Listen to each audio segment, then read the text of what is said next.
nyasha dzaMwari dzinotidzidzisa isu kuti tirambe kusanamata Mwari. Nyasha dzaMwari dzinotidzidzisa hama kuti tirambe kusanamata Mwari. Dzichitidzidzisa kusachivawo zvenyika nekuti ndezvenguva pfupi zvinopfuura.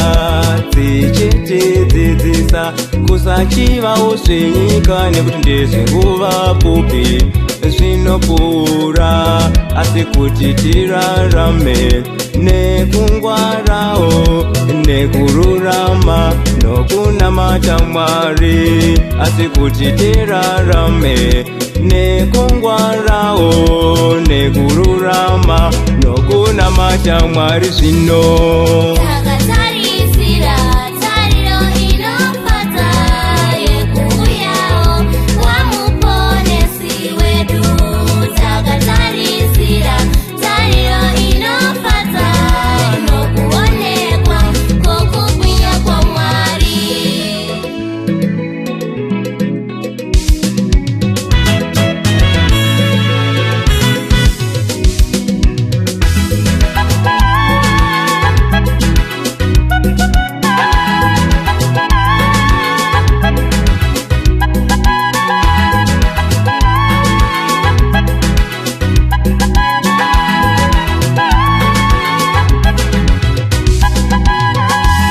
Kristu wedu wakasvipawo kuti atidzikinure pakuipa kwose.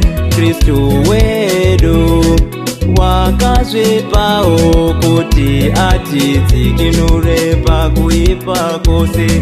Iye atinatse tive vanhu chaivo vanoshingaira mabasa matsvene.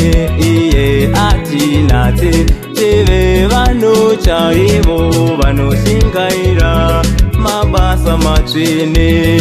Nhamo dzichiuya asi hama patariro iyoyi ngatibatirire.